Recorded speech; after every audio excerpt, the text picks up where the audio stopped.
Filho, a gente se dedica tanto na engorda, né? Mas na hora da venda pode pôr tudo a perder se vender na hora errada ou por um valor diferente do de mercado. Ah, pai, o aplicativo Agro Brasil veio para resolver isso. Olha aqui. Aqui, pai, os pecuaristas registram seus negócios todos os dias e a gente tem informação verdadeira para poder negociar melhor. Legal. Informação de pecuarista para pecuarista. Isso, e assim todos se ajudam. Muito bom. Baixe agora o app Agro Brasil.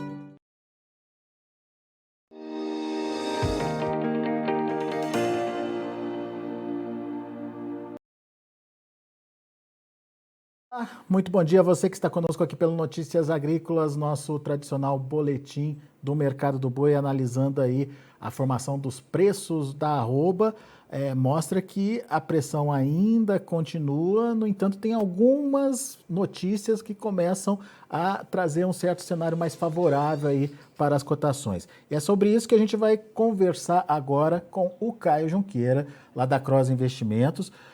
Você viu aí no ar o aplicativo Agro Brasil, e o Caio está acompanhando pelo aplicativo Agro Brasil uma mudança nas escalas, principalmente nas escalas de abate. Seja bem-vindo, Caio Junqueira, obrigado por estar aqui com a gente mais uma vez. Que mudança é essa e por que isso pode ser um indicativo de talvez uma mudança de cenário ou diminuição dessa pressão dos preços? Seja bem-vindo, Caio. Boa tarde a todos. Obrigado aí ao pessoal da Notícias Agrícolas por estar chamando a gente. Alexandre, eu acho que assim, a principal leitura que a gente tem desses dias aí, né, é que, a princípio, de modo geral, diria que a nível Brasil, a gente acha um limitador na baixa do boi. A princípio, parece que a gente chegou num fundo do poço aí, que dificilmente a gente passa por um susto aí, a não ser que a gente tenha algum outro evento externo, e aí o evento externo está no colo da China, a não ser que a gente tenha um evento externo aí desse calibre que taque o boi abaixo dos patamares que a gente já tem, que a gente já conhece aí, que a gente conheceu nessa última semana a nível Brasil. Então a gente tem estado de São Paulo, que a semana passada a gente chegou a ter negócios registrados no aplicativo Agro Brasil de até R$290.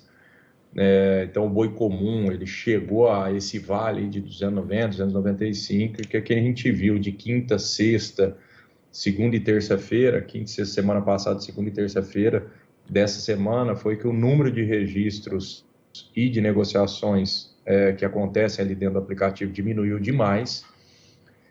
E que esses registros de mínimas que vinham acontecendo, 290 para São Paulo, 275 para dentro do Mato Grosso do Sul, para boi,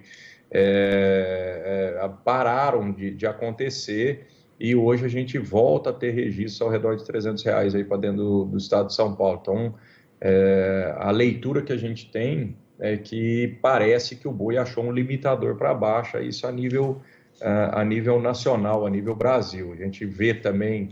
A gente nota também que as escalas pararam de se alongar, né? É óbvio que a gente tem um limitador para essas escalas, as escalas não dão conta de ficar com 30, 40, 50 dias, porque dificilmente um pecuarista vai vender boi hoje para embarcar daqui 20 e tantos dias. Então você teve uma acomodação de escala também, a gente segue um quadro lá no aplicativo, na Agro Brasil, que ele vai ele vai metrificando, né, as escalas médias por estados e vai comparando um dia após o outro. Então a gente tá numa sequência de leve diminuição ainda, mas já é uma sequência que as escalas estão diminuindo, pelo menos não estão aumentando a nível nacional, né? A gente tem esse quadro aqui, que o Caio disponibilizou para a gente poder mostrar para vocês. É um quadro que faz parte ali do aplicativo Agro Brasil e está mostrando a média das escalas nos principais estados. Inclusive, a gente vê a oscilação ali todas para baixo, né? Com exceção de Minas, é isso, Caio? Explica para a gente como é que funciona essa medição. Com exceção de Minas, você faz uma escala média dos negócios que estão sendo registrados, né? Então você tem o aplicativo, ele solta algumas informações ali para o timeline, é óbvio, para manter sob sigilo, sob segurança a informação de quem está informando, né? De quem está usando o aplicativo de forma colaborativa para informar. mas ali na coleta a gente tem condição de aferir todas essas informações. Então, você tem a quantidade de animais que está sendo abatido, o dia que ele vai ser abatido, você tem a escala, para quem que esse pecuarista está fazendo essa venda. Então, você consegue metrificar, fazer uma média entre esses negócios que estão acontecendo. É óbvio que nem todos os frigoríficos estão comprando para o mesmo dia, tem frigorífico que compra um pouco mais para frente, tem frigorífico de mercado interno que está comprando uma escala um pouco mais curta. Então, você tem que metrificar aí uma quantidade de abate por planta para poder soltar uma média que retrate um pouco essa realidade. Então, em cima desses negócios, a gente tem dia após dias, não é de ontem só para hoje, não é de antes de ontem para ontem, então as coisas estão diminuindo, então a gente está tendo uma diminuição em termos de alongamento. Significa que o pecuarista está um pouco mais reticioso em entregar o seu animal nesses determinados preços. Então, a escala dessas indústrias que já chegaram a ter, Estado de São Paulo, por exemplo, a gente chegou a ter mais de 86% das indústrias comprando com escalas médias acima de 11 dias úteis. Hoje a gente tem 60% das indústrias que estão comprando acima de 11 dias úteis. Então, você já tem uma banda aí que está comprando que no máximo 7 dias, que já cai para uma semana. Então, a gente está vendo notando realmente que está tendo uma diminuição nas escalas a nível nacional. A gente está vendo esse mapinha agora do Brasil, termômetro de escalas, Caio. Isso ilustra isso que você está falando, né? São dados importantes que o aplicativo acaba gerando das informações dessa coleta, são dados importantes para a tomada de decisão de todo mundo que está ali dentro do aplicativo, e esses dados nos mostram essa leitura que a gente está comentando aqui agora, que as escalas já estiveram maiores, que o fluxo de oferta de animal já teve maior, que a gente já chegou a um vale para a maioria dos estados que hoje a gente não enxerga mais, não está acontecendo mais. Então, tudo isso nos dá parâmetro para a gente analisar e falar, olha, parece que o pior já passou. Não estou aqui afirmando 100% que nós não vamos ter um vale novo, não vamos ter novas rodadas de baixa, justamente porque o contexto que faz o boi recuar ou subir tem muita coisa para ser analisada. A gente tem China também, pode tirar o pé ou pode acelerar. Então, em cima do contexto que a gente tem de leitura de hoje, que parece que o fundo já foi mostrado e parece que o boi para de cair aí a curto prazo. Não indica ainda uma retomada forte de preço, não indica o que a gente chama de pullback de preço, né, onde o boi bateu 300 e daqui a pouco está valendo 320, justamente porque a gente ainda acredita que a gente vai encontrar uma oferta volumosa de animal ainda sendo ofertada para coxo, para confinamento. Muito bem.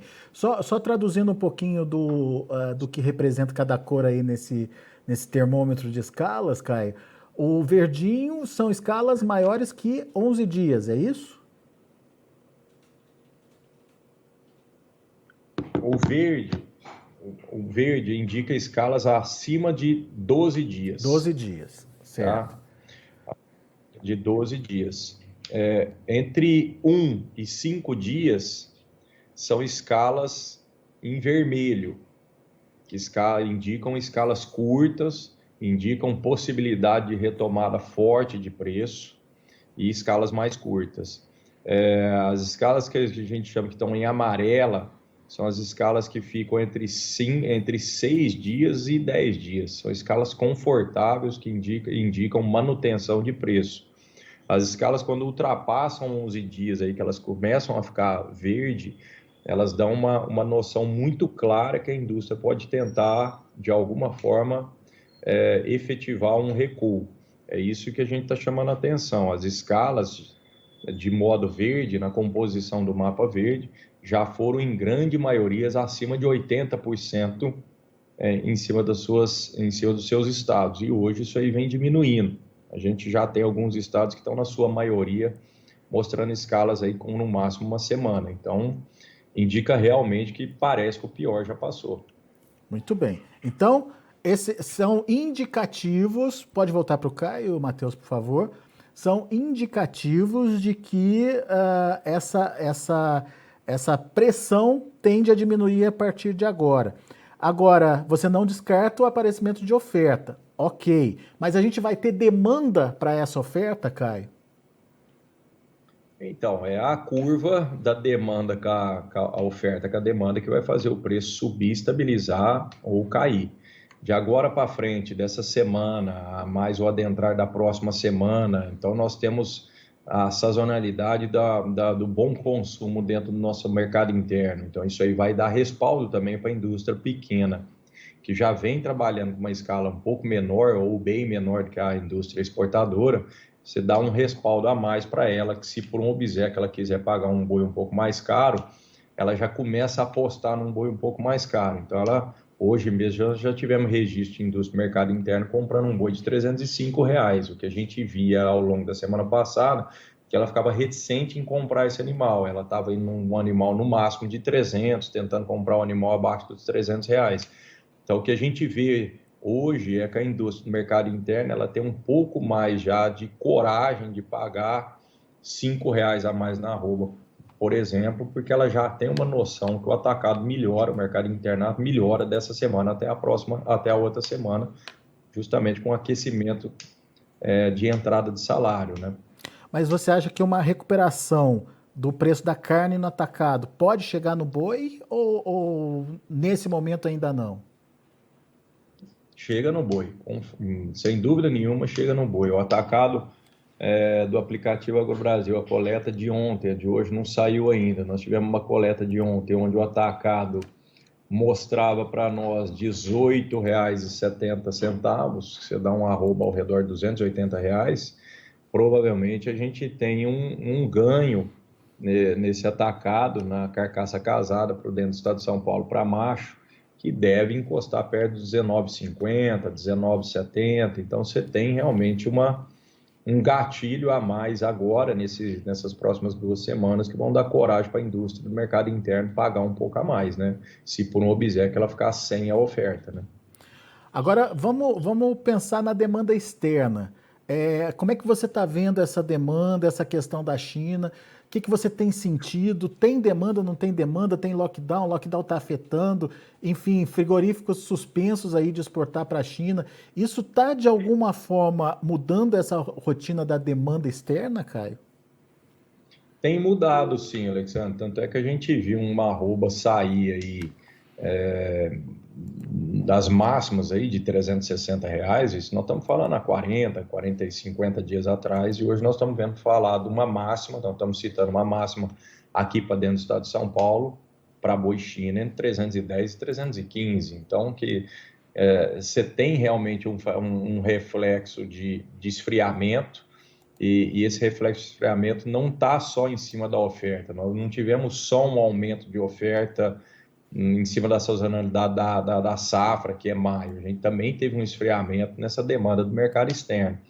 Então, essa política de zero Covid na China, esse processo de lockdown, esse processo de travamento de porto, e aí a China vem e começa a achar, entre aspas, pelinho ovo aqui, começa a bloquear algumas indústrias, dar gancho em outras. Então, você tem um contexto que indica um esfriamento também nesse mercado da China, né, no mercado de exportação. É muito difícil a gente pegar a leitura, mas o que a gente dá conta de levantar conversando com os traders de mercado externo é que você tem hoje uma realidade entre 1.000 e 1.400, entre 1.000 e 1.500 dólares por toneladas a menos do que a gente vinha contabilizando há 40, 50 dias atrás. Junto com isso, você tem também um dólar mais fraco, então você tem um contexto que não ajudou também em termos de mercado externo, né? A gente pode olhar a mesma sazonalidade do ano passado, por exemplo, esse mesmo período, as liquidações dos contratos de bolsa do ano passado, por exemplo, nós tivemos liquidação de março a 315, liquidação de abril ao redor de 314 e a liquidação de maio, pico da safra, 314. Então, você tinha uma estabilidade, passando também pela sazonalidade também da safra, você tinha um gatilho a mais, você tinha um aquecimento muito maior no mercado externo. Então, se a gente for levar em consideração que não aumentou o número de boi, a única chave que explica isso é que realmente a China tirou um pouco o pé. Provavelmente nós vamos ver esse reflexo da China diminuindo o ímpeto nos relatórios que saem da BIEC aí de exportação entre o mês que vem e o próximo mês, que vai refletir justamente o decorrer de agora. Citando agora os fechamentos de março de 2022, abril e maio, você vê exatamente um achatamento dessa curva. Março, 342 praticamente, abril, 333, já quase R$10 de recuo, e o liquidante em maio agora de R$319 na média. Quer dizer, isso aqui poderia estar muito pior, né? Porque muitos reclamam dessa liquidação, da apuração do contrato, do CPEA, muitos falam que o CPEA, ninguém entende de onde o CPEA está tirando preços, por exemplo, de máxima de boi de R$340. Então, você tem uma composição que faz essa liquidação que muita gente não entende. Essa liquidação do contrato de maio aí poderia estar até R$10 abaixo disso. Então, quer dizer, não é só o contexto, a gente está passando, às vezes, por uma reversão de ciclo, não é só um contexto da gente estar com um período mais seco, não é só o contexto da gente estar com um período, talvez, um pouco mais de oferta de fêmea. Acho que o principal contexto que a gente tem que se alertar aí e ficar de orelha em pé é que a China, esse ano, a princípio, parece que está com outro ímpeto. Pois é. Agora, a gente precisa entender se é só uma questão pontual mesmo por conta da Covid por lá e por conta de todo o imbróglio logístico que eles estão enfrentando, né, Caio? Ou se de fato a China vai seguir demandando menos depois que essa situação pontual for resolvida. Na sua opinião, tem potencial para desacelerar ou a China, depois que tiver tudo em paz por lá, a China volta a demandar forte, Caio? O que você espera da China? Alexandre, eu vou te fazer uma pergunta para a gente chegar nessa resposta. Pouca gente lembra, mas qual foi o gatilho, qual foi o motivo que trouxe a China tão desesperadamente para o Brasil, desesperadamente entre aspas, atrás da proteína bovina, da carne? Qual foi o motivo que trouxe ela tão desesperadamente há 3, 4 anos atrás? PSA. Você lembra? PSA lá na China, peste suína africana. Exatamente. Então, a PSA, a peste suína africana, dizimou grande parte do rebanho chinês. A China realmente ficou com um problema de oferta de proteína. A carne do porco lá explodiu de preço, porque você tinha uma oferta muito menor e ela veio atrás de proteínas correspondentes para alimentar a população dela. Todo esse processo de 4 anos atrás, 3 anos atrás, a China acelerou demais a compra nossa no Brasil para estancar essa falta de proteína, mas acelerou também demais a produção suína lá. Então, hoje, a China está num contexto, hoje, 2022, o contexto China, demanda chinesa atrás da nossa carne, ela é completamente diferente, por exemplo, de 2 anos atrás. Então, isso que a gente precisa levar em consideração. A China está num gráfico, no pico, querendo cair, ou ainda não, ainda está empinado em termos de consumo. Eu acredito que de médio a longo prazo, e aí a gente está falando de 10, 15, 20 anos, a história da China consumir cada vez mais carne de boi, provavelmente isso vai acontecer, mas isso são mudanças de hábitos alimentares que levam décadas para acontecer. É a mesma coisa da gente pensar que o brasileiro agora vai parar de comer churrasco, vai comer só sushi. É uma delícia. Há 10 anos atrás o brasileiro comia, sei lá, X sushi por cabeça, hoje a gente come muito mais, mas a gente ainda vive de carne vermelha de boi. O mesmo acontece na China, que ela se alimenta basicamente de carne de porco. Então, de 0 a 20, 30 anos, nós vamos ter um acréscimo realmente, vai ser sempre um grande player, vai ser sempre um grande consumidor. Mas o curto prazo, dentro de 2022, dentro de 2023, será que essa demanda não tende a estabilizar ou esfriar um pouquinho? E se isso acontecer, pegando o Brasil numa virada de ciclo, que a gente sabe que está tendo mais oferta de fêmea, mais abundância de bezerro, mais abundância de garrote, Então a gente precisa tomar cuidado e tentar lembrar dessa história recente que a gente tem, né? Para tentar desenhar aí um futuro o mais próximo possível. Então, eu estou com um pouco mais de receio, acho que a China pode realmente tirar um pouco o pé esse ano, muito em cima da já estabilização do rebanho suíno lá.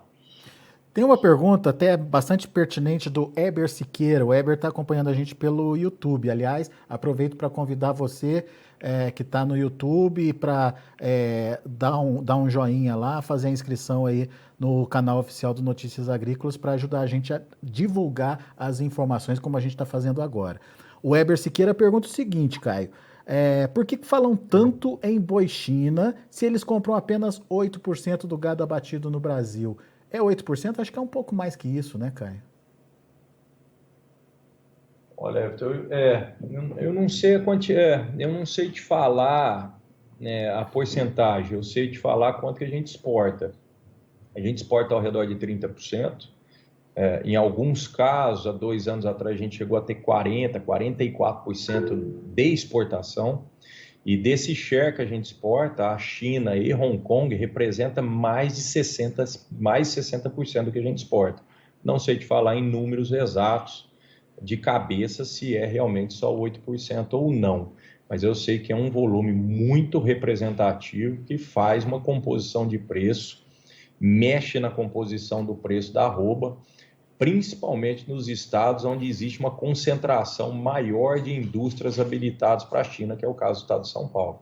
E a China quer um gado diferenciado, né, Caio, que pressupõe a necessidade de um investimento ali, por isso esse diferencial, né?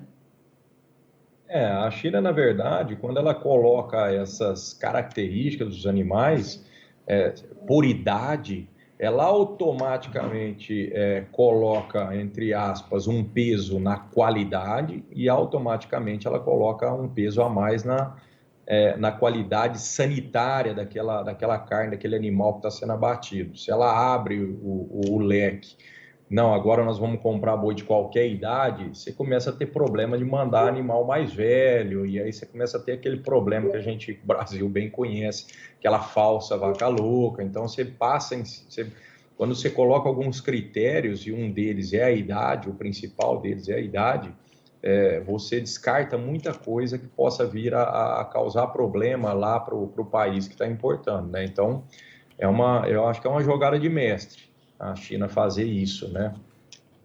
O Weber, inclusive, perguntou aqui se você sabe se a China compra vaca também. Novilha, né? Novilha vai, né? Ela vai novilha, vai primípara, né? Que são as vacas de primeira, são as vacas, né? Que já segunda cria, né? Ela vai, desde que se enquadre, né, nos animais de até 36 meses e cronologia dentária de até 4 dentes, a China pega. Então, ela pega macho ou fêmea. Ô Caio, e você acha que com essa desaceleração aí da demanda chinesa, que pode vir a acontecer, como você bem colocou, isso muda essa caracterização do boi China? Cai o ágio, por exemplo, que se paga hoje? Alexandre, a gente viu que o já caiu, né? Já caiu. Você tem hoje um mercado interno, vamos precificar o mercado interno de 300 para São Paulo, você pega o mercado China pagando 310. Então, quer dizer, para a indústria que só faz mercado interno, o comparativo da indústria só faz mercado interno versus a indústria que está fazendo China e precificando o animal China, já caiu bastante. Então, realmente indica isso. Muito bem. Bom, Caio Junqueira, muito obrigado pela disponibilidade de estar aqui com a gente, de estar interagindo com os internautas. Muito obrigado ao Weber também pelas perguntas. E o pessoal que quiser conhecer o aplicativo, que ainda não conhece o AgroBrasil, faz o quê, Caio? Tem que abaixar na loja, estão disponível aí gratuitamente nas 2 lojas. Só escrever tanto Android como iOS, né? Tanto Android como iOS. É só você escrever AgroBrasil com Z, né? A gente usa o Brasil com Z no final.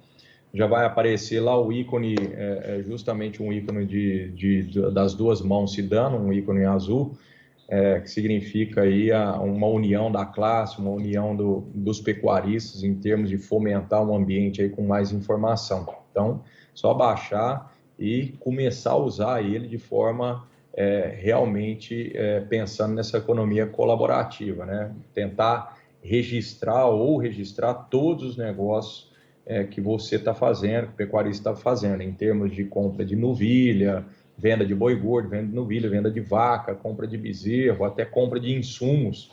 O aplicativo também aceita registro ali em termos de comprei ou vendi milho, comprei ou vendi soja, para a gente justamente, para quem é usuário ali dentro, ter justamente a noção exata do valor da mercadoria que ele está negociando em termos de micro-região, né? E não só macro-região. Então, você pode ter um vizinho teu que acabou de comercializar que você não sabe que, de repente, ele está negociando ali dentro da tua micro-região, da mesma cidade.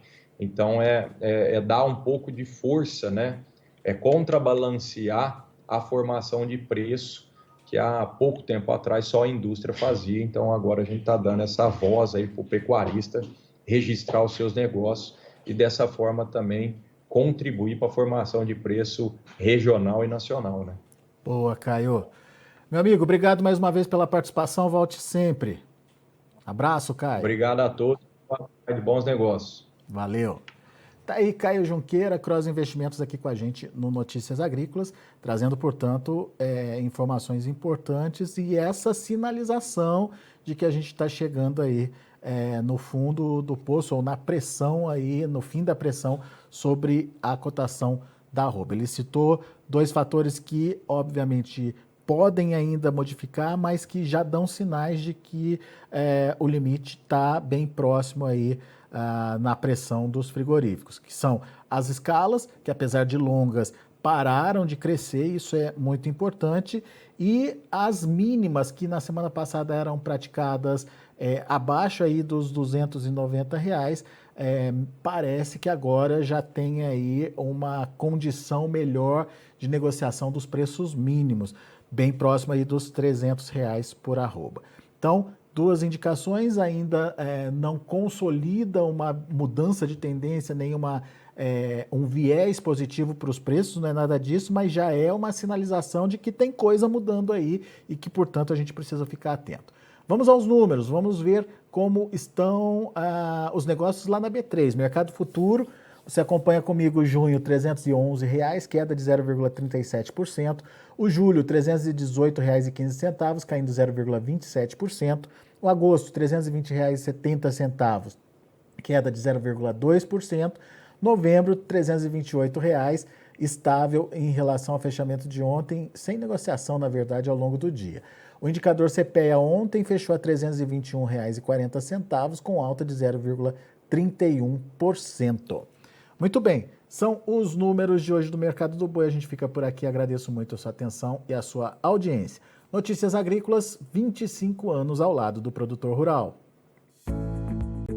Participe das nossas mídias sociais no Facebook Notícias Agrícolas, no Instagram @Notícias Agrícolas e em nosso Twitter @Notiagre. E para assistir todos os nossos vídeos, se inscreva no YouTube e na Twitch Notícias Agrícolas Oficial.